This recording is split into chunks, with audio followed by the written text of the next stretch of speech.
Оно сега што правиме, тоа е формирање на септумот на носот, средината, и оформување на десното носно крило. Ќе се постараме да истиот такти усната ја надокнадиме со кожа од овраз.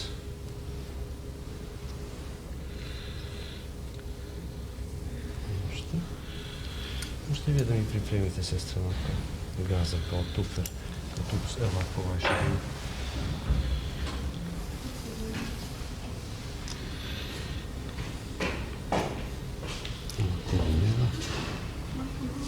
Не, помало, увиено да би ставили као тампон во ноздрот. Со вазелинска газа.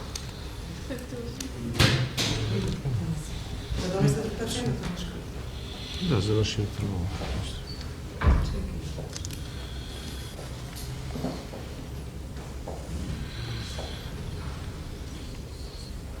Добро. Мислам да има место за уште еден шаф. Ова е доктор Андреа Мишковски, инаку наш познат хирург-пластичар. Кадрите што пред малку ги видовме беа направени во една од салите за операција при хируршката клиника во Скопје, а главен хирург беше нашиот денешен гостин, доктор Мишковски. Ако дозволува лекарската етика, секако, како беше случајот со пациентот, може да ни кажете? Верувам дека операцијата беше успешна. Да, тоа беше случајна повреда во рана возраст од уето од свиња. Така да лицето во поголемиот дел, особено вилицата долна, обрзите беа оштетени. Покасно направивме известни реконструктивни потфати, така да изгледот е сега до негде подобрен. Оваа операција која што ја посматравте се однесуваше на реконструкција на носот. Ќе уследи уште една операција до дефинитивниот излет на жената. Како што реков, вие сте хирург-пластичар, па и нашиот разговор ви се движел во рамките на пластичната хирургија. Затоа предлагам за почеток накратко да ни кажете нешто за историјатот на пластичната хирургија, за тоа каде, кога и под какви околности беше изведена првата операција од овој вид во светот. Пластичната хирургија се развива особено после Втората световна војна, кога после масовните повреди останува голем број на унаказани во лице, посекатени во рацете, во нозете, така да биле потребни реконструктивни потфати кои ќе ги оспособат и ќе ги вратат поранешните физиономии на тие оштетени луѓе. Меѓутоа, првите пластично-хируршки потфати се бележени многу години уназад, во 15 и 16 век во Италија, онда уште во 10 век во Индија, реконструкција на нос. Тоа е една од обичајните пластично-хируршки операции денес. А кој подрачја најчесто ги третира оваа пластична хирургија? Пластичната хирургија како предмет, како поширок поим во хирургијата, има неколку подрачја.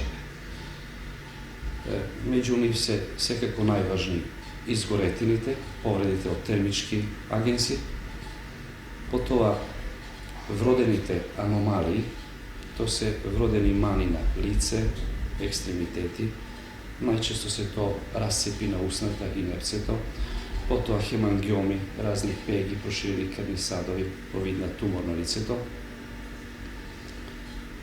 Онда имаме доста чест предмет на работа во пластична хирургија кожен карцином, негово оперативно лекување и реконструкција на дефектот што се створува после вадење, после ексцизија на тој карцином. Имаме повреди на шака, едно прилично големо подрачје и реконструктивни потфати на шака после повредите. Онда реков естетска хирургија, како еден поатрактивен, поинтересен дел од хирургијата и во најново време се повеќе микрохирургијата е застапена во пластично реконструктивна хирургија. Тоа значи оперативни потфати под апарати за уголемување, како што оперативен микроскоп или некои други лупи. Кој случај би го издвоиле како можно интересен за нашата пластична хирургија на нашата клиника? Да. Ние имаме повеќе од 600 операции во тек на година на одделение за пластична хирургија при клиниката во Скопје. Jaz bi rekel, da sekoj slučaj je od svoj aspekt interesen, pa i najmaliji slučaj zna da bude interesen i blagodaran slučaj. Ali ako je za atraktivni operaciji, za oni koji pobudu posebno возбудувanje kao operator i operirani, ja mislim da se sigurno ovije operacije na lice koji izvesni nedostatoci, izvesni belezi posle povredi ili posle godini, posle starenja, otklonovat, izvesni deformiteti, najčesto je na nos. Takva deformacija gi reducirat i stvarat na neki način ili poranešen, pomlad, poubav lik ili sosima ga izmenovat likot na operiranje. Pred nešto повеќе од 2 години овде се изврши реплантација на една рака. Каков е случајот денес со таа пациенткиња? Како функционира раката денес? Да, to беше една од првите операции, не само кај нас во Југославија, туку и во Европа, од овој тип. Макар да тие реплантации се почести и поодамна во Кина и во Јапонија, на далекиот исток. После 2 години и 3-4 месеци, нашата босилка е добро. Таа се почесто се служува со својата рака. Обавува не само работи дома, туку и на работа се помага со десната реплантирана рака.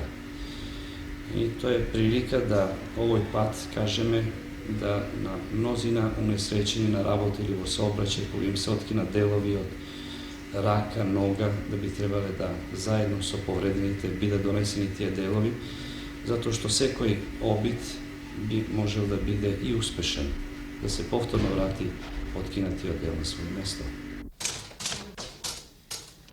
Ова е другарката Босилка Банџур. Да слушнеме самата да ни каже како се чувствува. Dobro se čuствувам, već cijela godina sam na работа, работим koliko mogu, tako da se od kolegi sam mnogo fino primjena, работим 8 sati, na terapiju ne idem već cijela godina i tako.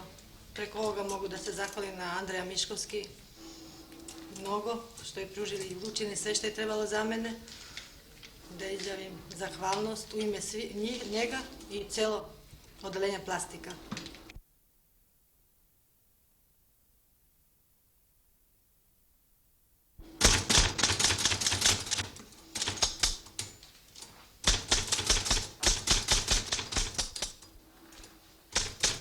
За колку часови отприлика би требало да се изврши таа операција веднаш по губењето на некој екстремитет од телото? Колку време е потребно за да се изведе успешна операција? Најоптимално време е што покусо после повредата, после ампутацијата, но ако е то невозможно, онда би можеле и повеќе часи да минат, повеќе сатови, со тоа да екстремитетот биде ладен, да биде не на топло, туку во некои студени компреси, во некои ледени, да кажам, речички, донесен ако е потребен транспорт од подалеку. Во најново време, со современиот начин на живот, се почесто во светот, па и кај нас се применува така наречената естетска хирургија. Какви се резултати се постигнуваат нова полека нас на клиниката? Со каков успех се извршуваат овие естетски корекции? Мислам дека тоа ќе ги интересира нашите гледачи. Да. Естетска или козметска хирургија во годините после војната се почесто се развива. Во прво време на запад, во побогатите, поразвиените земји, покасно, како расте стандарот и кај нас, се почесто е применета естетската хирургија. Интересирањето, би рекол, е прилично големо, особено од младиот, па и од повозрастниот свет. Најчесто се тоа барање да се коригира нос деформиран, нешто поголем или седлас, мал нос. Млажите што ги имаме пред нас, тоа е една иста особа на која е земен отисок пред операција, тоа е овај примерок, и истата особа после операција на нос. Можете да забележите да се тоа такви маски, да не бисте препознале иста особа во двете маски. Додека и на првата мулажа прилично изразена грба на носот, тоа е еден типичен машки нос, pri vtoriot slučaj, odnosno pri ista ta osoba posle operacije, nosot je pomal, poženstven, a pokraj nosot izmenite se izvjesni proporciji na jagodicite, očite, tako da je mnogo poplemene to ovaj lik. To je devojka od 24-5 godine. Кога веќе станува збор за оваа естетска хирургија, кои се вашите почести пациенти, дали мажите или жените? Počesti se ženite. Zato što... И какви се тие корекции, мислам, што тие ги бараат? Da, zato što je i poširok izbor za operacije kaj ženite. Pokraj nos imame često pati baranje da se ispeglat, pod znak navoda, borite na lice to, okolo očite, onda nešto visnati obrazi i podbradok. Ponatamu se bara korekcija na gradite, to se ili golemi gradi, ili visnati gradi, ili asimetrični. Jedna ta je normalno razvijena, druga ta je poslavo, ili posle neka operacije nema druga ta grada, pa je nadoknaduvame so implantat. Ponatamu pravime korekciji na trbušni odzid, ženi koji bile porano popolni, pogolemi, a seba oslabile, im visnula trbušni odzid, koža tim je u višok, ili se gojazni prilično, tako da prethodno je tretirana jedna kura za mršavljenje odredeno vreme, a potom je vršena ta lipektomija. И уште нешто, дали граѓаните кои се подвргнуваат на естетски корекции сами ги сносат болничките трошкови или нив ги признава заедницата за здравствено осигурување? Načelo tije troškovi najčesto pađat na teret na operiraните, бидејќи се уште се во категорија така наречени луксузни операции. Меđutim, imаме известен договор со заедницата да одредени случаи за кои сметаме да се и од друг аспект интересни, да бидат признати од заедницата. Трошоците да бидат на терет на заедницата. То се најчесто млади особи со такви вродени изгледи на своите лица, се то опрашање уши, нос или други делови, кои што прават такви комплекси кај нив, да тие не се доволно социјални, то се комплексирани млади особи кои после доваѓаат во конфликт со друштво, со својата околина, па од тој аспект е веќе индицирано да и заедницата ги признае. Не се тоа големи трошоци, ние се стараме да усо време престојат, да не бидат терет на заедницата, така да на некој начин комбинирано, да речем, работиме по тој проблем. Еден дел самите плаќаат, а другиот дел биват и признати од заедницата. Вие бевте на специализација во Англија, во една високо развиена европска земја. Со какви искуства и новини дојдовте од таму? Дали се она што е познато и што се применува кај нив е застапено кај нас на клиниката? Во одредено време мнозина од нас од хируршка клиника има прилика да отидат во Англија, во Франција и на други места, така да тоа имаше, да кажем, двострука корист. Од една страна ги одмерихме нашите можности, нашите позиции во однос на европска хирургија, а од друга страна известни новини донесовме. Јас престојувам во еден центар во Англија, во Солсбери, кој работи за средна Англија, кој обскрбува една регија за повеќе од 15 милиони луѓе. Така да имам прилика да посматрам не само многобројни случаи, туку и да работам со познати светски хирурзи од областта на пластична хирургија. Би рекол да многу работи и порано сме ги работеле, а известни новости бева особено од областта на естетска хирургија. Ја би рекол да грото случаите и со поголем успех, со поголема стручност ги работиме, особено после тој период од 71-72 година. Медицината е наука која постојано расте, се развива. Што е моментно најново во доменот на пластичната хирургија? На што моментно се работи? Може би не само во пластична хирургија, туку во цела хирургија, најсовремена, најмодерна работа е така наречена микрохирургијата. Јас пред 2 години со доктор Жереч имав прилика да патувам во Кина и да видам многу интересни работи, токму во областта на микрохирургија.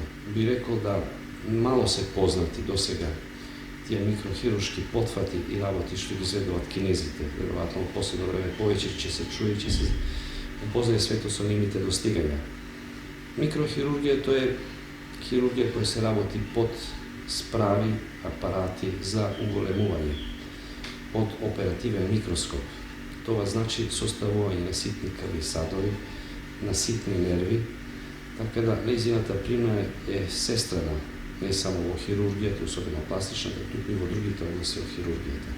Тај овозможува операции како што се трансплантации на откинати делови од тело, реплантации, префрлање на едни делови на други, префрлање на кожни резени, мускулни резени, возобновување на функција на една рака после детска парализа, после тешки повреди и така натаму. Навистина атрактивни и многу успели операции, како од функционален, така и од естетски аспект.